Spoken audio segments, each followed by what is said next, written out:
Thank you for tuning into the GSMC Soccer Podcast presented by the GSMC Sports Network. We have a great show for you today. We will be covering this week's La Liga fixtures. We'll do a full Bundesliga preview. We'll discuss Aston Villa being interested in Raheem Sterling. We'll discuss Arsenal agreeing a deal for Real Sociedad's Merino. And make sure you stick around for the end of the show where I'll be giving you my top headlines going on in the soccer world. Before we start off though, I'd like to say if you've got a question during the show, we want to hear it. Your input is a big part of what makes us successful. Just click the your input is what is a big part of what makes us successful, and we thrive on your energy and insights. Whether it's a quick comment, a thoughtful question, or an opinion you just have to share, please don't hesitate to drop it into the chat. Now, if you want to make absolutely sure your message stands out and gets featured on the show, there's an easy way to do that as well. Use the super chat feature. Just click the $sign at the bottom of the chat box to send in your super chat. This guarantees that your message gets on the air, and it's also a fantastic way to support our channel. We rely on your support to keep bringing you the sports content you love, and we appreciate every bit of it. So go ahead, let us know what you're thinking, hit that super chat button, and let's keep this show as interactive and exciting as possible. And if you prefer, you can also go to the gsmcpodcast.net to tip, donate, and leave a comment or question there. We couldn't do what we do without your amazing support, and we're so thankful to have you as part of our community.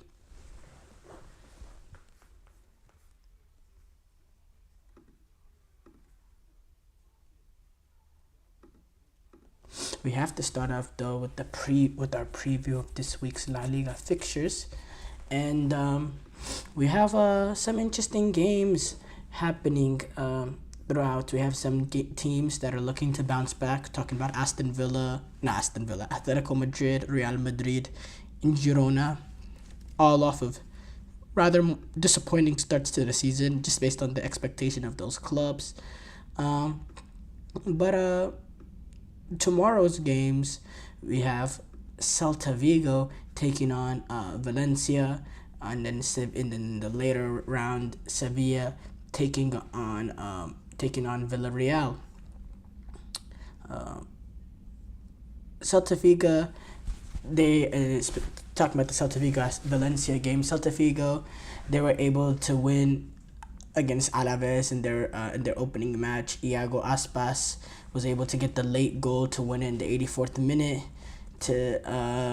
And now they return to their now they return to the Estadio de Balaidos, and in which they'll take on Celta Vigo, in which they'll take on Valencia. Valencia, they were pretty terrible in terms of their away record last season. They only had 5 wins last season. Now that they'll be going to the Estadio de Balaidos in Vigo, Spain, that's going to be a difficult task for them, and they want to rewrite the bad form that they had from last season and start off this season campaign on their first game on the road. After playing their opening game at the Mestalla, they want to bounce back. Sevilla taking on Villarreal. Sevilla also came off a pretty disappointing opening day where they drew against Las Palmas. They created a few decent opportunities, but didn't really dominate the game the way that they were expected to. In Villarreal, they had that high intensity up and down first half against Atletico Madrid, in which they showed some very, very good football, showed some very, very good signs, were able to defend really, really well, and they were dangerous in moments. And yeah, I think this is going to be a very good game. One of the more better games coming up this weekend in terms of the quality. I think it's very even, and yeah, I'm excited to see that. Barcelona take on Athletic Bilbao. A few weeks ago, We would have thought this was the game that Nico Williams was playing his first game against his former team, but he's still at Atletico Bilbao. And yeah, Barcelona, they were able to get past Valencia last week with Robert Lewandowski being able to get 2 points, 2 goals, and allow Hansi Flick to start off his Barcelona La Liga era with the victory. And yeah, Barcelona, they're opening up their time, their La Liga campaign at home for the first game, their first home game this season, in which they'll play at the Camp Nou. And Bilbao has never has had a very rough run at the Camp Nou. Barcelona have won 10 of their last 11 meetings at Camp Nou over and Atletico Bilbao has actually lost the last 4 times that they played Barcelona at Camp Nou. So it's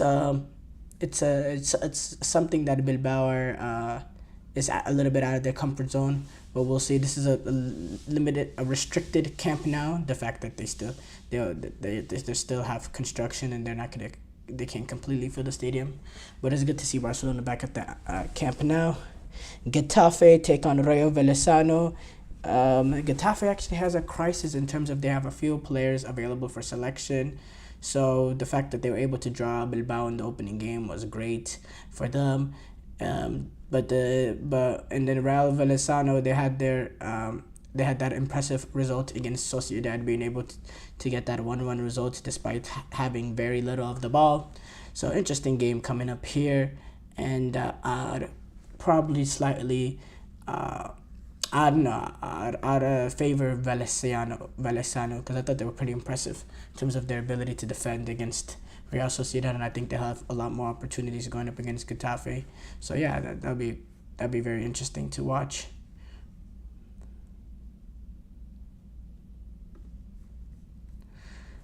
Atletico Madrid taking on Girona.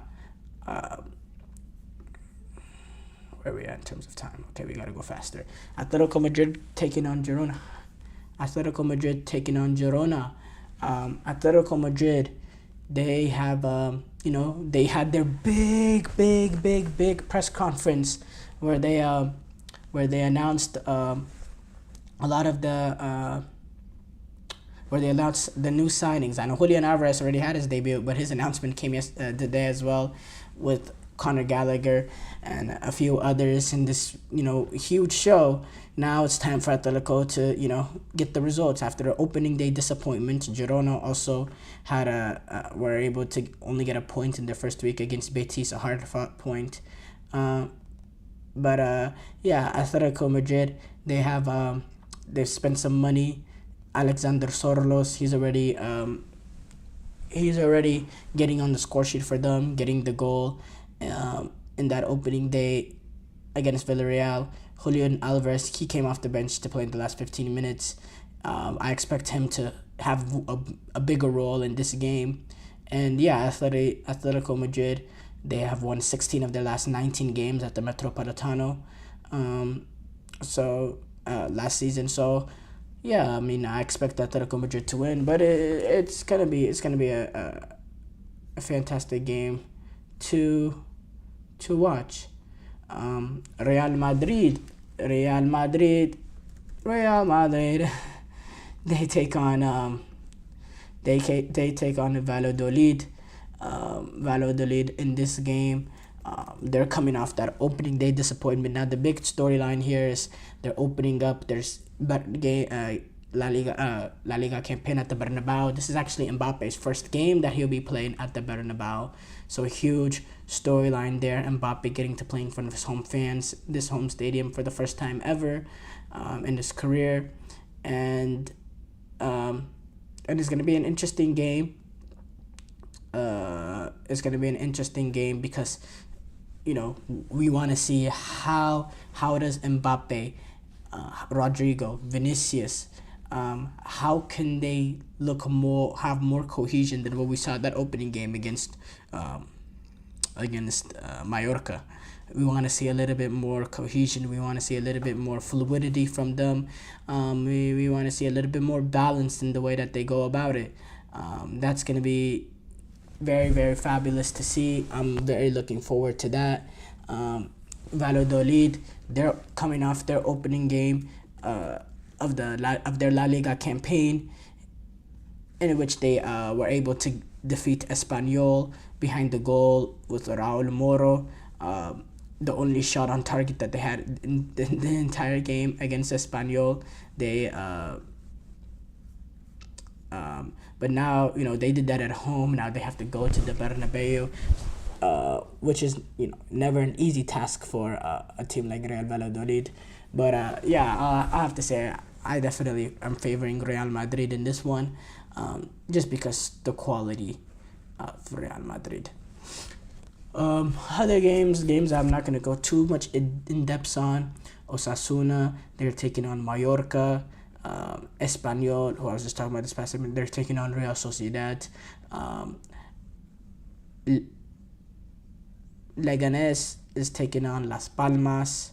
Alaves is taking on Real Betis.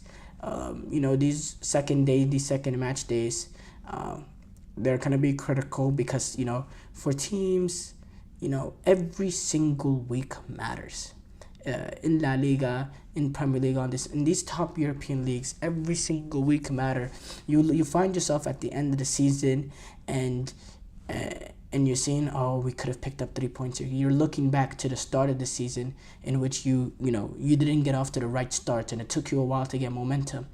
Sometimes whenever you're this early into the season, the performance will gradually get better, and you're getting better. But the most important thing right now is just the results, because the results, at the end of the day, the results, if you keep getting the results, it won't come back to bite you later on to the season. You can gradually improve your performance and start building that sort of consistency. But when you're playing earlier in the season, the games are going to be dirty, the games are going to be muggy.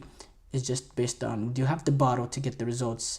And it's going to be fabulous to see all these, all the leagues, not just La Liga, with their match day 2s this weekend.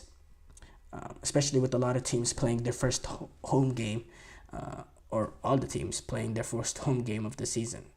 Most of the teams playing their first home game of the season. Short break here coming up. When we come back, we will do a full Bundesliga preview. I feel like I'm losing my mind. Is everybody in the world blind? Please, Lord, give me a sign, a sign. I feel like I'm losing my mind. Is everybody in the world blind? Please, Lord, give me a sign, a sign. I wanna be the greatest. Everybody on the fake shit. I look around and feel like everybody is the fakest. I make this every day and I'm impatient, hoping one day I blow up from the basement. Statement, the top is so vacant. I don't hear shit that I think is amazing. Waiting for my day when I'm playing sold out shows for 1,000 faces. Hey, give me that crown, get in my way and to be put down. It ain't your place, all this my town. If I want that shit, then I'll get it right now. I'm losing it, the noose it fits. I'm losing shit, a stupid myth. You choose to live or choose to dip. You choose to fight or lose your grip and lose a gift. I feel like I'm losing my mind. Is everybody in the world blind? Please, Lord, give me a sign, a sign. I feel like I'm losing my mind. Is everybody in the world blind?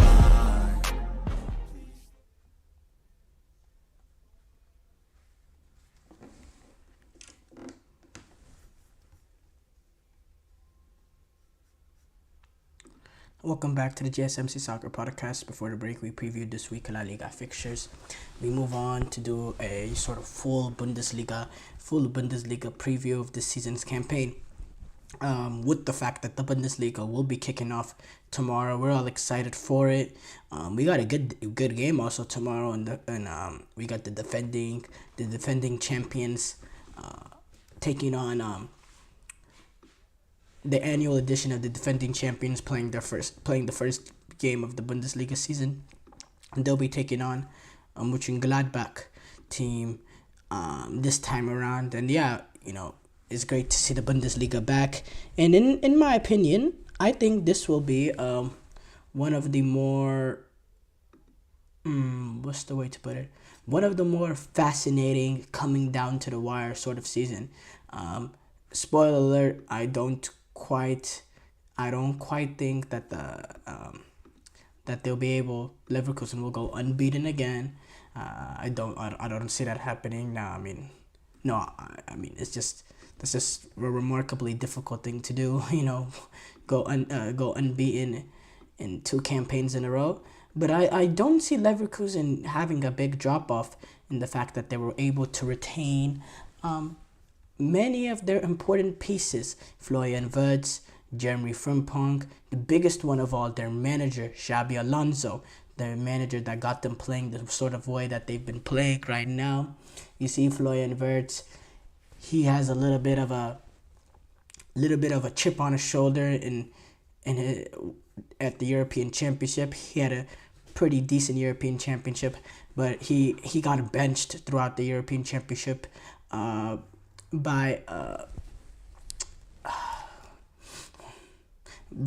Julian Nagelsmann. He got benched throughout the European Championship. A lot of the talk was about Jamal Musiala. Despite opening into the tournament, it was about both Musiala and Wirtz. But that kind of, Wirtz had a pretty decent tournament too. But Musiala, he was just stupendous, special. And it was expected because, this is now Jamal Musiala. That was his 3rd major international tournament, believe it or not. He had the European Championship in 2020 or 21, to be honest, in which he didn't play much, but he was in and around the squad. Then he had that World Cup 2022 where he was part of the 11, and then now this is his 3rd international tournament being involved in the German setup. So it was about time. It was getting to the time where Musiala was taking that next step in his international career. And Wirtz will take that step really soon. And Wirtz has some real quality. And he's going to prove that this season. I still believe he's a great player. And again, I think Leverkusen, they're still going to be a very good team. And an extremely good team because of the fact that they were able to retain Xabi Alonso. That's a huge addition for them. Being able to... not addition, but a huge retention for them. Being able to essentially run it back... teams like Leverkusen usually, they'd be forced to sell off everything. They would get bullied by Bayern. They would get bullied by this. They would get bullied by that. Leverkusen, Stanisic had to return back to Bayern Munich on loan, but didn't lose much of their key players. Now, preseason-wise, they haven't had the best preseason, specifically talking about that 4-0 loss to Arsenal. But again, it's preseason. They are able to start off the Super Cup, their season with the Super Cup victory over Stuttgart in penalties, and it was an interesting game. They were, dominated in terms of possession, but created similar amount of chances as them. It took late goal from Patrick Schick to get them into extra time. Or I don't know if we went to extra time, but straight to penalties against Stuttgart. But in Stuttgart, they eventually came through. And by the way, this was a makeshift team for Leverkusen. They didn't play Grimaldo, Frimpong, Florian Wirtz, Jonathan Tah. A lot of key players for them. They didn't play. So I'm saying Leverkusen. I don't think they're gonna fall down. I still think they'll be a factor, or a big factor, in my opinion, the favorites to win the Bundesliga. There's also the respect that you need to have on Bayern Munich. They still have overall the most talented squad in the league, especially with the likes of being able to add a player like Michael Olise that has real technical ability, real quality. The biggest unknown with them is, number one, last year they were inconsistent. My 2 biggest unknowns with them is what has always been an unknown for them over the past few years now. Let's start off actually. The biggest unknown with them is Vincent Kompany, who doesn't have much experience coaching at this level, expecting this sort of domination week in, week out. What he did at Burnley in League 2, yes, but this is top flight football. This is Bayern Munich. This is heavy egos. This is players getting paid a lot of money and some of the best players in the world, and it's hard balancing that and the expectation managing a club like that. Can Vincent Kompany, can he handle the pressure of managing a club like Bayern Munich? And then also another big issue is there's been their big issue for a long time now is the center back partnership. Their center back partnerships over the past few years has been woeful. Despite the amount of money that they've invested in the center half position, they have not got it right. They have not found a solid center back partnership that they can go in, game out. You see Upamecano and De Ligt. You see De Ligt and King Min-jae. You see De Ligt and Upamecano. You see Eric Dyer now even coming in. Eric Dyer coming in on loan and being the best center half at the club. Now they sold off De Ligt and they have Upamecano there. They signed the Japanese center half. His name is escaping my mind right now. They might think he might be the answer. Hiroki Ito. They're able to sign him. So.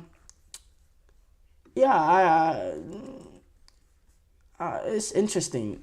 It's confusing how they have not been able to get the center back partnership straight. And the fact that they've invested so much money, but maybe bringing in a guy like Vincent Kompany who played center half, who was a brilliant center half in his career, maybe he can sort of do the tinkering to get that partnership set.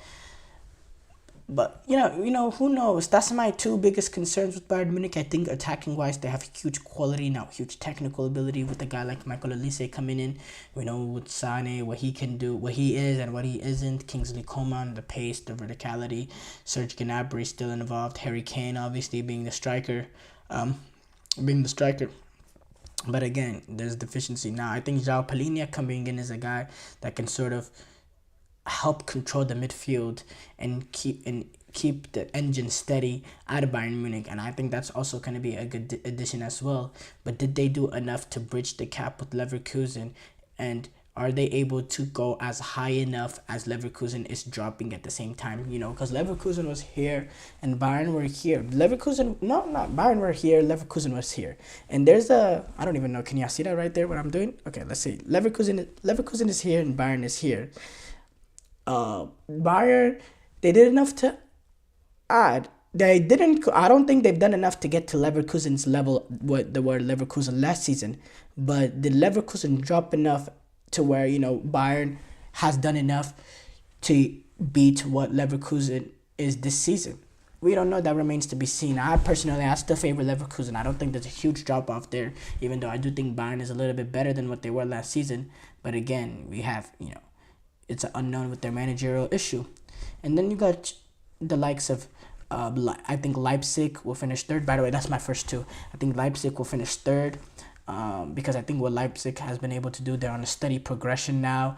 They were able to retain a guy like Xavi Simons, which I think will be a big addition for them. And yeah, I think they'll finish third. And I think they have an outside shot to really battle in there as well. Not for the title, but maybe even for the title, because who knows? I'm not really certain on Bayern Munich right now. And then you have probably I'll go with Borussia Dortmund slightly over Stuttgart. Now Stuttgart, they had a brilliant season last season, but I just think Dortmund will just have enough quality just to get it in there. I think that there'll be that Leipzig will be comfortably ahead of Dortmund though. Comfortably ahead of Dortmund and Stuttgart and that. So that will probably be my top four. I think goal scorer of the year will be Harry Kane again, as expected. I think a player of the season, it really depends on who wins the title, of course.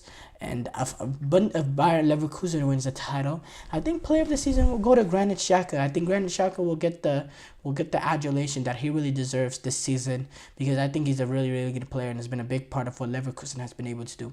Now, if Bayern is able to win player of the Bundesliga, I'd probably say, I think it'd be Kane, just because of the goals that he scored. Yeah, I think it would be hard not to give it to Kane, just because of the sheer amount of goals that will be required for them to win Bundesliga, and he's gonna be a big part of that. Yeah, I'm gonna go with Kane. But yeah, guys, that's my Bundesliga preview. Short break here coming up. When we come back, we'll react to Aston Villa reportedly being interested in Raheem Sterling. Looking for your daily fix of sports talk without having to pay for it? GSMC Sports Network is available on YouTube. Just search GSMC Sports Network. Get your fix of daily sports talk shows on YouTube, absolutely free. NFL, college football, NBA, MLB, MMA, UFC, fantasy football, and so much more. GSMC Sports Network has shows running all day long, with new sports shows starting every 2 hours. Just like on your favorite cable sports channel, except GSMC Sports Network is absolutely free. Just search GSMC Sports Network on YouTube to catch one of your new favorite shows, like the GSMC College Football Podcast, Chip Shot Football Podcast, Hoops and Heels Women's Sports Podcast, GSMC Basketball Podcast, and so many more. Check it out for yourself. GSMC Sports Network, now available on YouTube absolutely free. Search GSMC Sports Network on YouTube right now.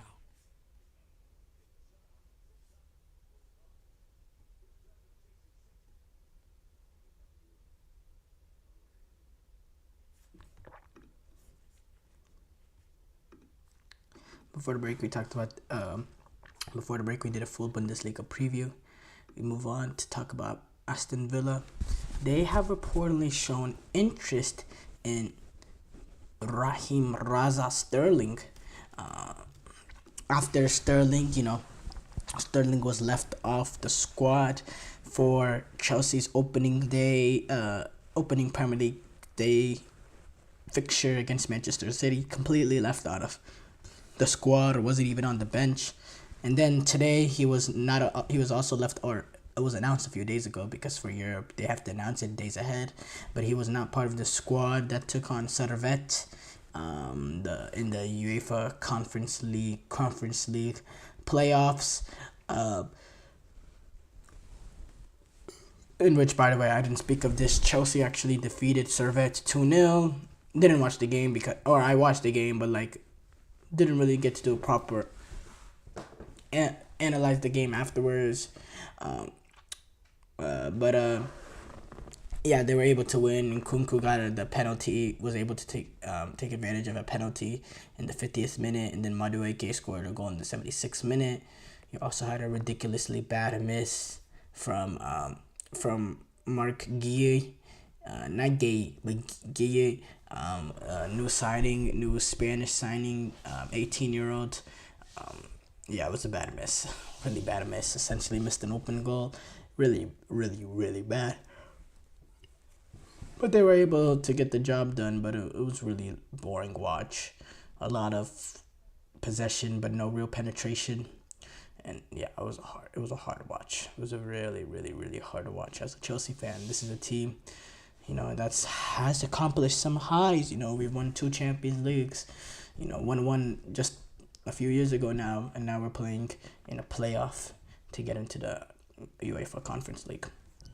But yeah, going back to Raheem Sterling, he wasn't involved in those 2 games. He's been sort of given permission by Chelsea to, seek a move somewhere else in which he can get quality minutes, game in, game out, play at the top elite level that he thinks he's still capable of playing, or he believes he's still capable of playing. I also believe he has that sort of ability. He has that sort of quality. I'll say this. Over the past few seasons, we've had a lot of just horrible players at the club. I wouldn't say Sterling is one of them, though. Yeah, obviously Sterling, in terms of his end product, can sometimes be really frustrating at times. But I thought he was one of the more lively players that Chelsea has had over the past few years. And, Chelsea has had some pretty garbage. And I would not put Raheem Sterling sort of in that category. That's just my opinion. But at this current team, this current Chelsea side, this current transition that they're doing, going more for the young sort of generation players, there's just no room for Raheem Sterling. And for me, I think Chelsea are making a mistake because they can use experience into this team. There's a lot of youth players here. There's a lot of inexperienced players here.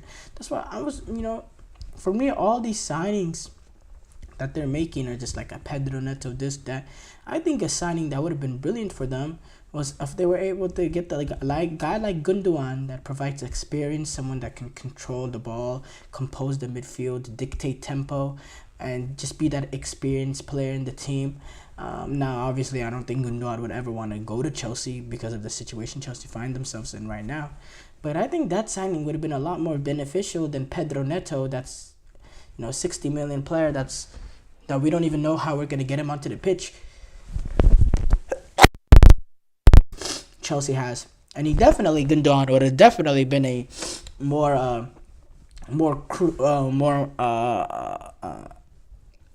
a better signing than João Felix, who we've essentially signed just because we wanted to get Gallagher out of Chelsea and send him to Atletico Madrid for this profit and sustainability nonsense or whatever it is that they want to make excuses.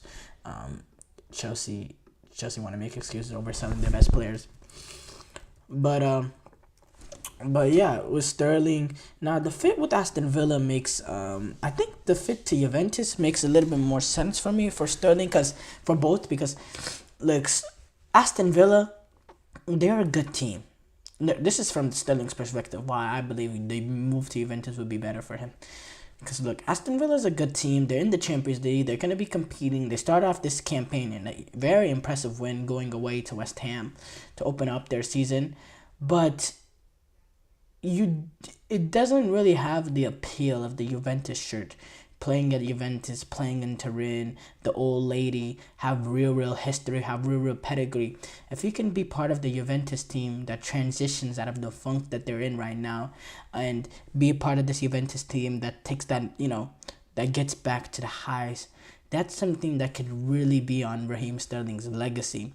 And that's something that could really elevate his status in terms of what it is now in world football. Because right now, Raheem Sterling's name is a little bit in the mud in terms of the fact that he's not even involved in the squad at Chelsea, and he doesn't play for England anymore. And his reputation, not in terms of personal reputation, but in terms of footballing reputation, is not where you expect someone who's. By the way, Raheem Sterling, he's only 29 years old? Yeah, he's only 29 years old. This is not an old player by any stretch of the imagination. He's not old at all.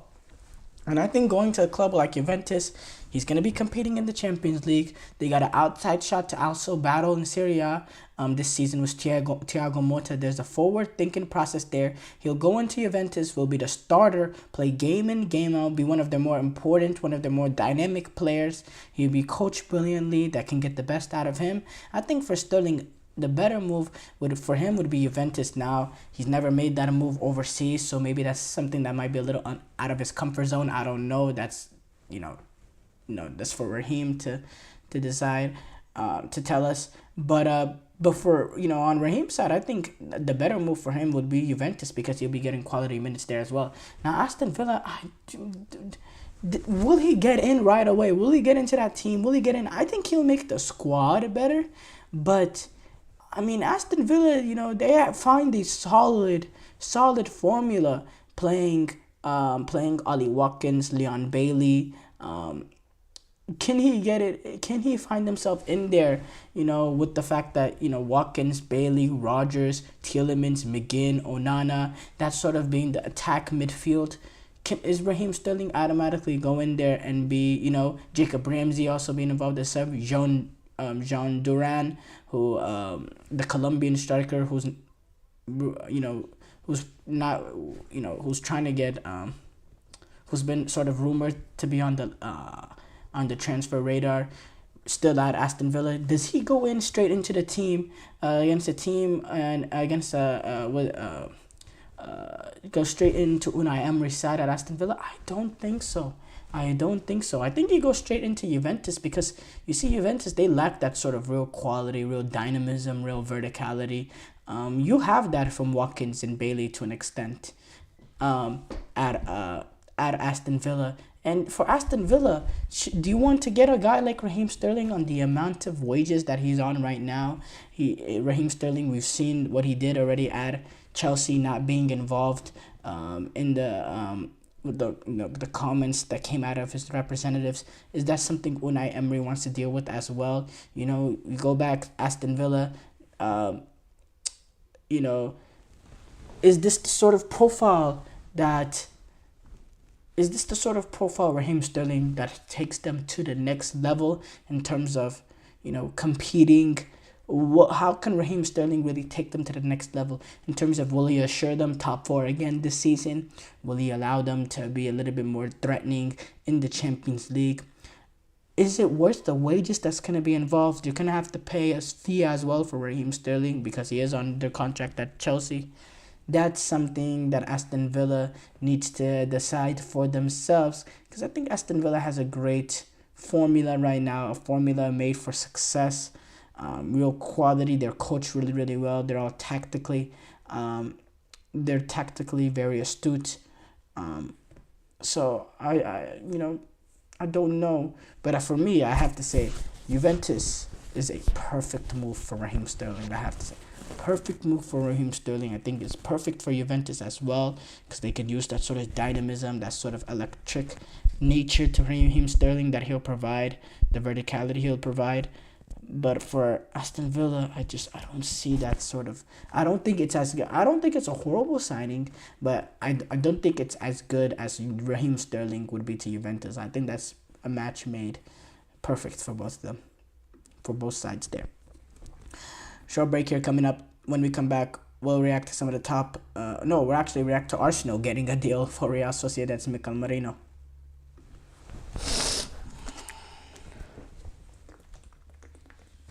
For the best and latest podcasts available anywhere, go to the podcast app on your cell phone and type in GSMC to access free content-rich podcasts on health and wellness, book reviews, sports, entertainment, relationships, social media, movies, technology, finance, and even weird news. Subscribe and download the GSMC Podcast Network's family of shows, available everywhere podcasts are found.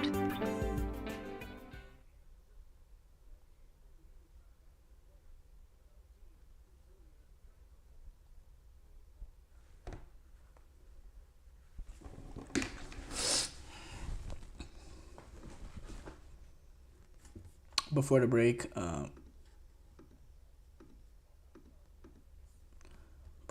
I discussed Aston Villa reportedly being interested in Raheem Sterling. We move on to react to Arsenal agreeing a deal for Real Sociedad's Mikel Merino. We've talked about this a little bit on one of the previous shows over the past week or so. It's a deal that's been being negotiated for a while now, but it hasn't quite got over the line. It seems like we find a breakthrough here in which Arsenal has agreed on Arsenal and Sociedad have agreed on a deal in terms of transfer fee. Arsenal will pay an initial, according to reports as well, an initial 33.5 million euros for Mikel Merino, the 28-year-old, and he's also agreed on a 4-year contract at Arsenal. And now the transfer will go through as long as everything goes right with the medical. It seems like it will be happening, and Mikel Merino just needs to be past his medical. If you remember, Mikel Merino, he actually scored the winning goal for Spain in that big game that they played in the quarterfinals in the European Championships. The late goal right at the end of extra time, to win it for Spain, and they went on to win the European Championship. And I'll have to say that game was essentially, in my opinion, the final of that European Championship, that quarterfinal. I think those were the two best teams in the tournament, and whoever won that game was going to go on and win the entire European Championship. That's how I saw it. And Spain won that game, and they went on to win the European Championship. And by the way, that was the biggest test in terms of the team that pushed them to the closest to the brink in that game, and that was Germany. But yeah, going back to Mikel Merino, Look, it's a good addition. He's a tidy player. He can help control possession.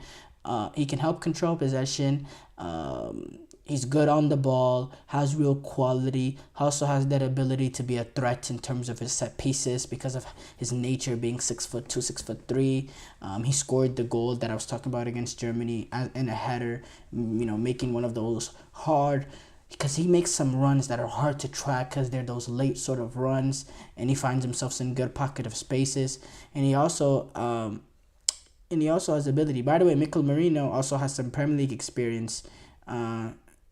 He was at Newcastle 6 years ago. He played only one season at Newcastle. It was under Rafa Benitez, and he started 14 Premier League matches. So he does have experience playing in England, but he only has 1 year experience before he went to Sociedad, in which he spent 6 years or so. But yes, Mikel Merino is a good player, but he's not quite the complement to Declan Rice and Martin Odegaard that you're really thinking, because you have Declan Rice, you have Martin Odegaard. Martin Odegaard progressively, he's a 10, he's a 10 that plays with the front three, creative, tidy sort of player, and he's gonna play as a number 10. You want someone, because I'm assuming you want someone to play next to Declan Rice, because Declan Rice is looked at as one of the main guys at Arsenal. Well, Declan Rice, he at West Ham, he had some defensive qualities to him, but his main qualities that he's presented at Arsenal is his ability to drive the ball, get forward, join into attacks, and being involved in sort of the attacking part of the game, in which is left certain times, specifically you go back to the Villa game, it left them vulnerable, not playing someone that plays simply the holding role. Now Thomas Partey, he's been essential being able to play next to Declan Rice, because Declan Rice could go up the field and join into attack, and you'll still have the athleticism of Thomas Partey to get around, to be defensively solid, and cover up holes for the center halves or fullbacks that go forward. Thomas Partey, he provided that sort of defensive presence. Mikel Merino doesn't quite give you that defensive presence that Thomas Partey has. He's not as athletic as Thomas Partey. Mikel Merino defensively, he's not a stick or anything. He's not horrible. But he doesn't give you that sort of athleticism that a guy like Thomas Partey has defensively, and he will sometimes go forward, as I say, make those late runs into the box, try to get on the end of set pieces. So I would like to see how Mikel Merino fits at Arsenal. Can he play with Declan Rice and Martin Odegaard? He wins a lot of duels. Which is a huge thing, especially in the Premier League with the physicality of it. He wins a lot of duels. He'll be first to a lot of second balls, and he's very, very competitive in terms of 50-50 sort of plays. And then he does help control the ball, and he will not be afraid to press. But I don't think athleticism wise he has what it takes to run defend the way Thomas Partey does. And also his age. He is 28 years old, which is not horrible. 28 is not horrible, especially he only turned 28 in June. But he's not exactly young too. But again, they're not paying for a young player. They're paying a decent fee. So I don't think that's that big of a con for them. He doesn't have the ability to, he doesn't have the ability is a little bit big stretch to say, but he doesn't have that ability that Declan Rice has in terms of being able to dribble past the player and to move the ball up the field by being able to dribble it. He doesn't do that, but again, I don't think he's going to be needed to do that if he's playing with Declan Rice, because Declan Rice can do that. Declan Rice could do that, and he can do more of the passing range, worrying about passing the ball and the passing. That's what I would say. They'll complement him, and Declan Rice complement each other in the fact that Declan Rice can, when he gets on the ball, he'll be the one that drives the ball forward, past players in midfield, trying to open up space, while Mikel Merino can do a little bit more of the sitting, playing the balls in behind, being the sort of connector and composer in terms of passing the ball and being able to control the game by possession, while Declan Rice can do more of the carrying the ball and dribbling past players and moving the ball in past midfield in terms of being able to dribble. So that in terms, they complement each other pretty well. But again, they both don't have that real defensive number 6 sort of instinct to them as well. So yeah, he win a lot of duels and all that, but does he have the athleticism? Because defensively, he will win duels, he'll win 50-50 balls, and he'll put in a tackle. I'm not worried about that. But does he have the athleticism like a guy like Thomas Partey that covers up spaces for when Declan Rice bombs up the field? Especially because, sometimes as well, Mikel Merino, he does that as well. Not bombs up the field, but, he'll make runs into the box and he'll try to get on the end of set pieces. Because he has height. He has height. But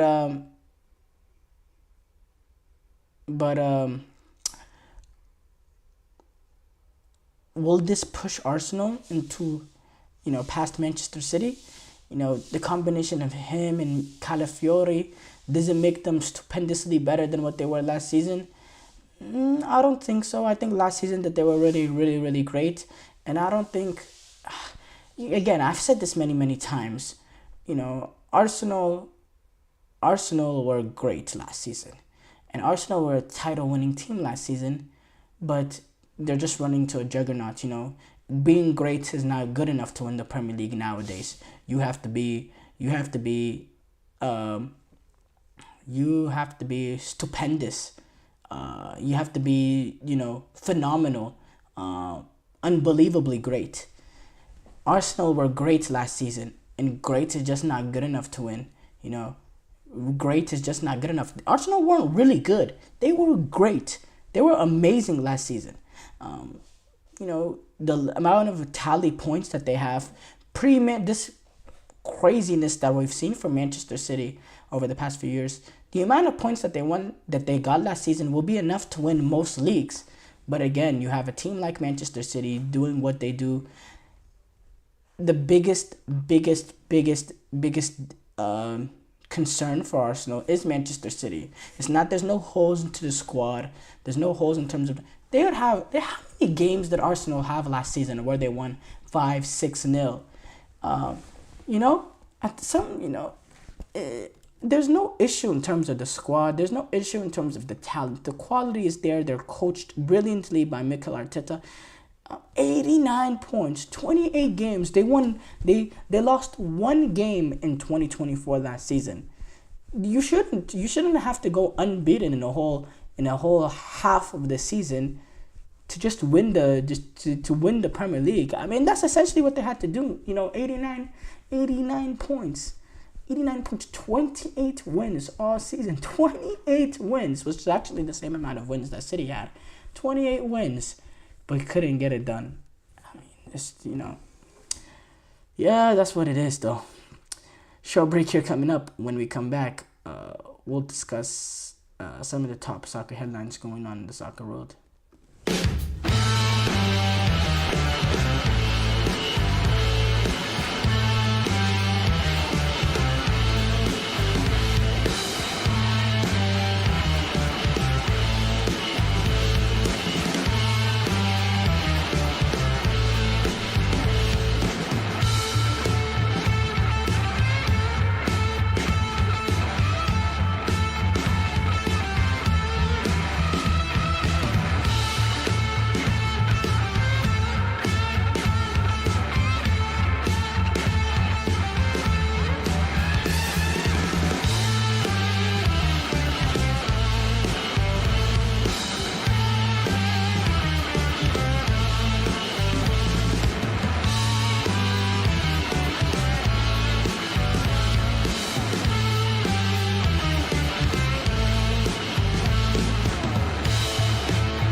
Before the break, we talked about Arsenal agreeing a deal with the Real Sociedad for Mikel Merino.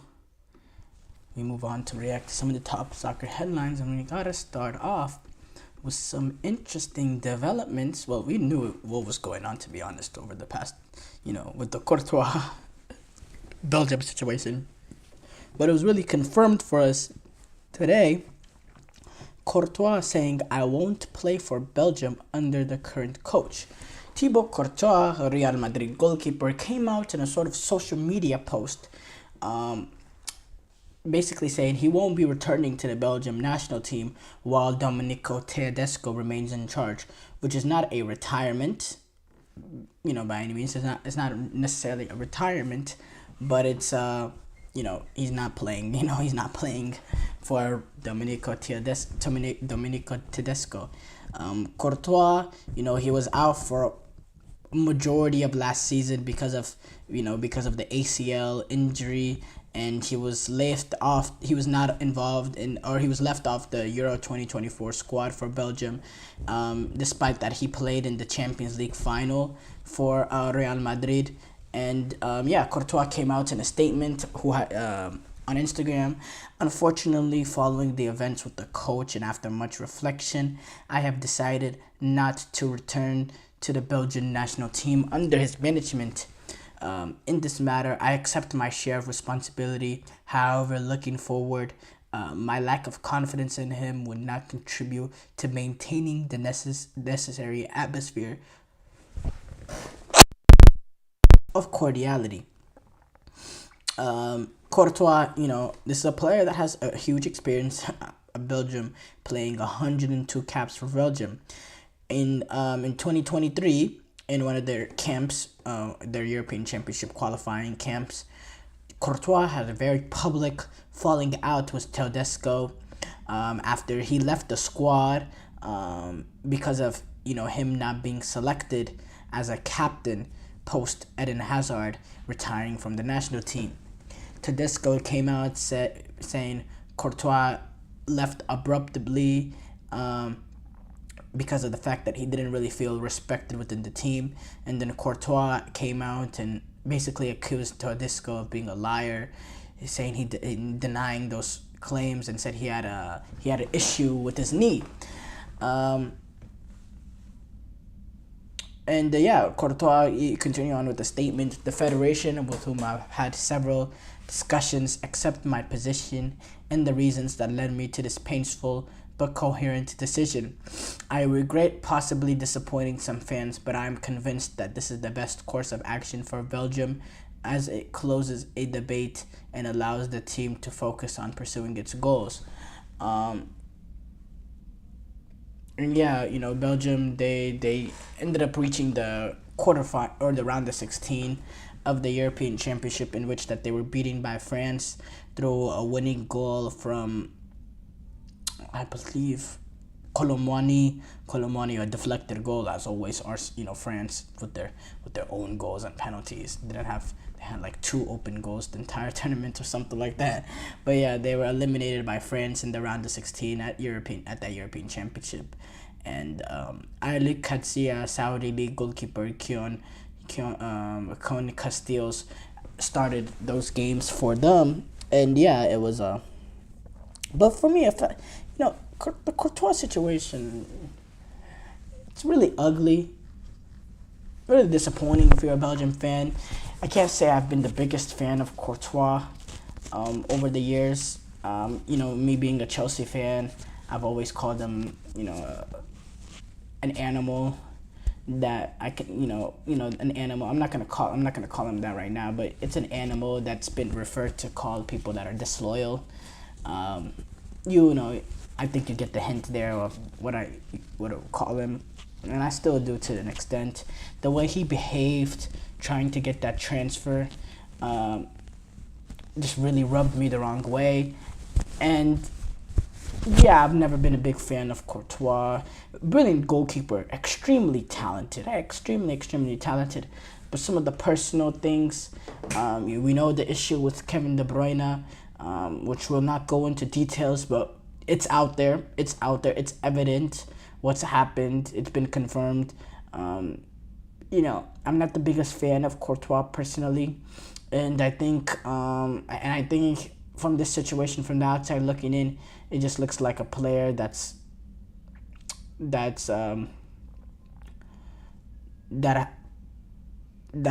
expected something that he wasn't supposed to get.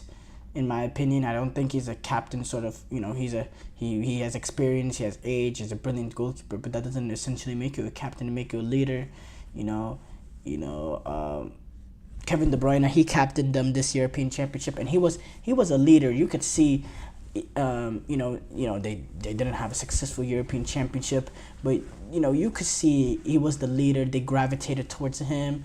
He was their best player as well, and yeah, I want to praise Domenico Tedesco for being firm, for not falling to the demands of Courtois.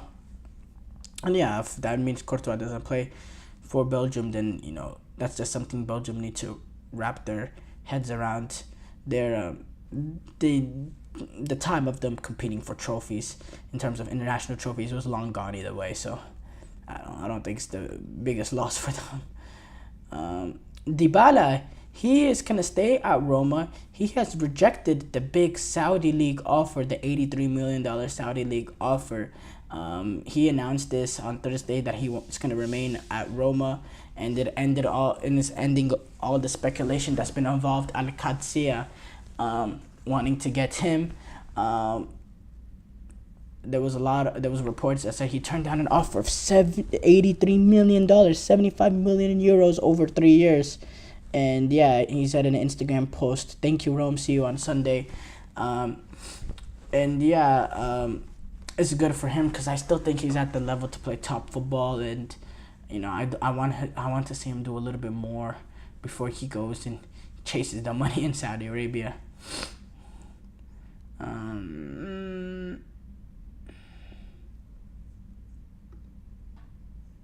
James Rodriguez, he could return to La Liga, to Madrid, to play for Rayo Vallecano, who want to sign the free agent midfielder.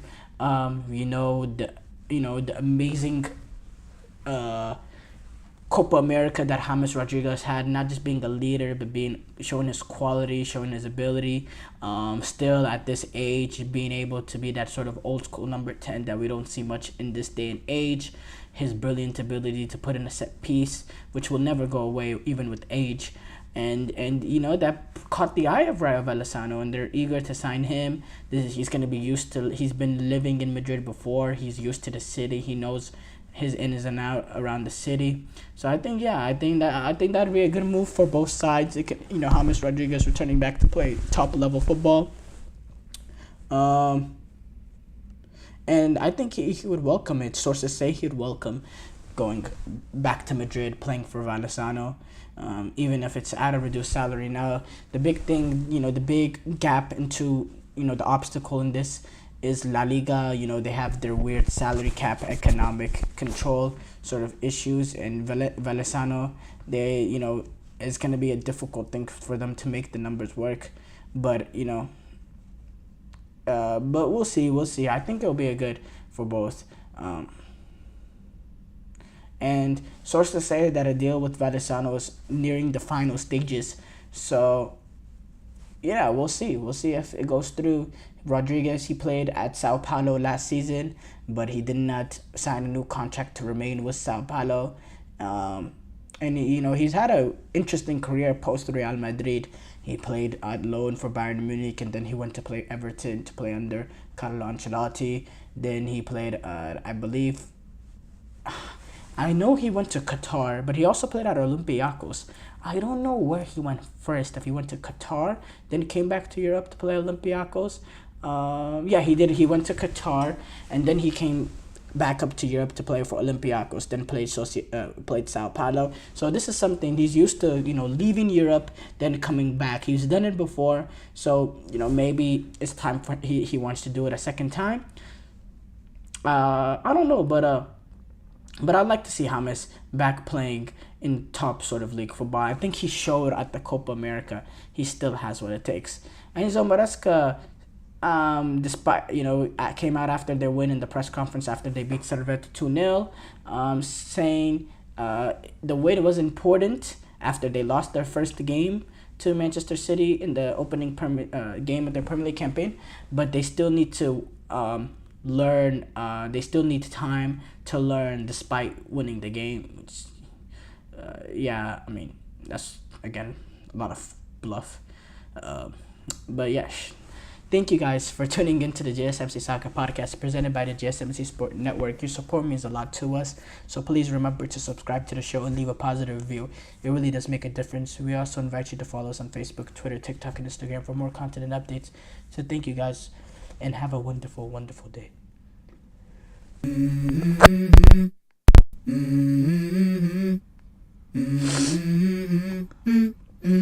Let's go. I wake up to a little bit of drool on my pillow, feel like it's gonna be a bad day.